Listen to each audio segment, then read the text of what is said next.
Assalamualaikum warahmatullahi wabarakatuh. Perkenalkan, nama saya Ramita, saya dari kelas F angkatan 2019. Pada kesempatan ini, saya akan menjelaskan materi tentang kimia fisika.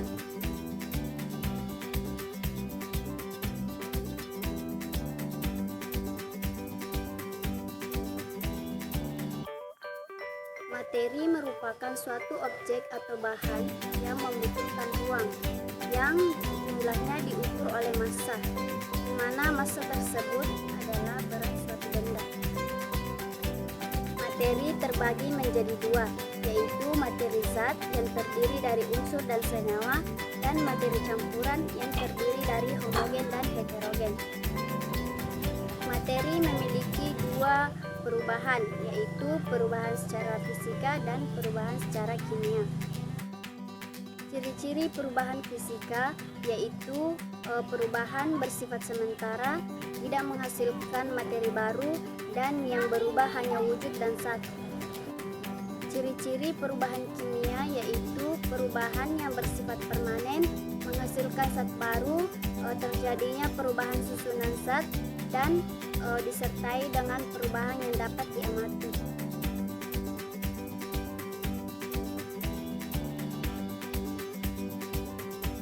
Energi merupakan suatu zat yang tidak dapat diciptakan atau dimusnahkan, tetapi energi sendiri dapat berubah bentuk dari bentuk satu ke bentuk lainnya. Contohnya seperti energi listrik berubah menjadi energi bunyi.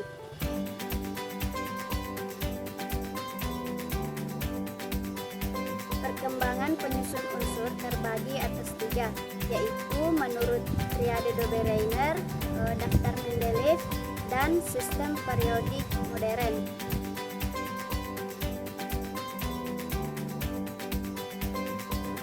Johann W. Dobereiner merupakan orang pertama yang menemukan adanya hubungan antara sifat unsur dengan massa atom relatif. Pada tahun 1817, ia memasukkan unsur tersebut ke dalam tiga kelompok yang memiliki sifat unsur sama. Tiga kelompok unsur tersebut disebut dengan nama triade.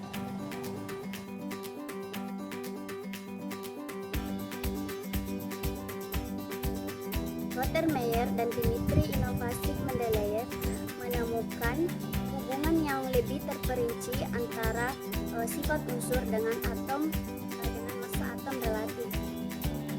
Pada tahun 1869, Mendeleev berhasil menyusun suatu daftar yang terdiri dari 65 unsur kimia.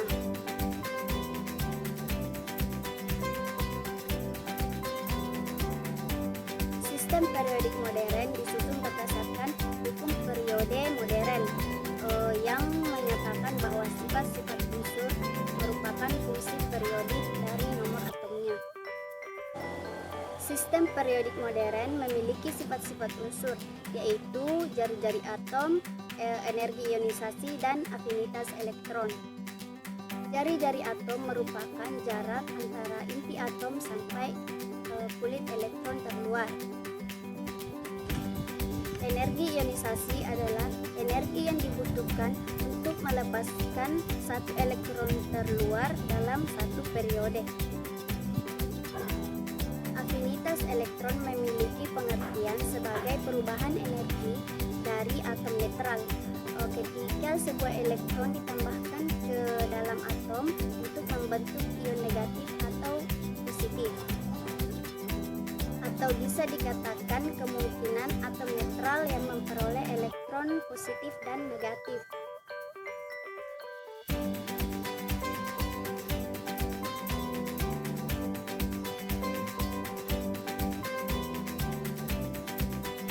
Logam merupakan sebuah unsur kimia yang siap untuk membentuk ion, dan kadangkala dikatakan bahwa ia mirip dengan kation di awan elektron. Logam terbagi menjadi 4, yaitu ikatan logam pada natrium, unsur-unsur transisi, leburan logam, dan ikatan pada logam magnesium. Logam memiliki sifat kimia dan bersifat fisika. Logam juga memiliki ciri-ciri yaitu terjejal rapat satu sama lain, memiliki elektron valensi, kulit terluar atom relatif longgar, dan mobilitas elektron dalam logam sedikit bebas.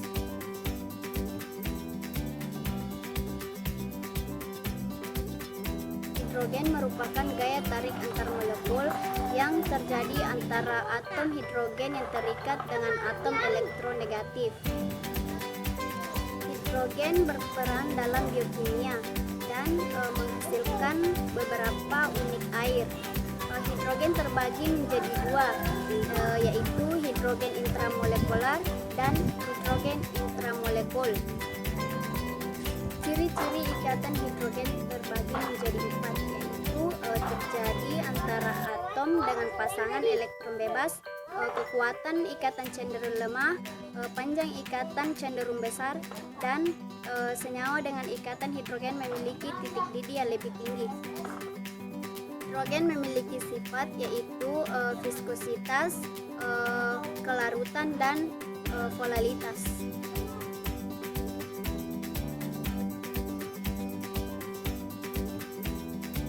Ikatan ion adalah ikatan yang terjadi karena adanya gaya tarik-menarik antar ion negatif dan positif. Ikatan ion memiliki sifat keras, titik lebur tinggi, rapuh, mudah larut dalam pelarut polar, dan memiliki daya hantar listrik yang rendah. Ikatan ion terjadi karena atom-atom yang mempunyai energi ionisasi akan melepaskan elektronnya dan membentuk ion positif.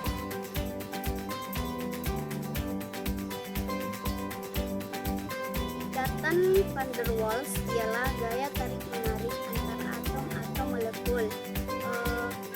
Ikatan van der Waals ini memiliki dua bentuk, yaitu ikatan antar molekul yang memiliki dipol dan ikatan molekul yang memiliki dipol dan yang tidak memiliki dipol.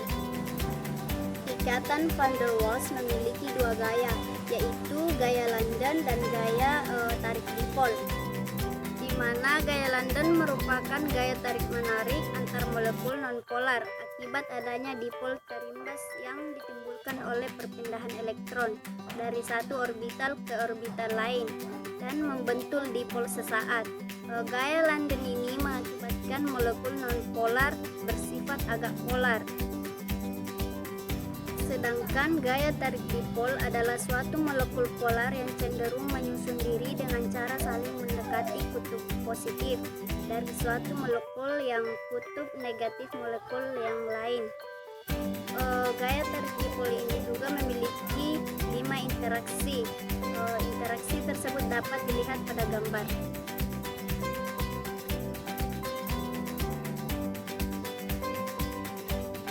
Ikatan van der Waals dapat dipengaruhi oleh beberapa faktor, yaitu jumlah elektron dalam molekul, bentuk molekul, kepolaran molekul, dan titik didih gas mulia.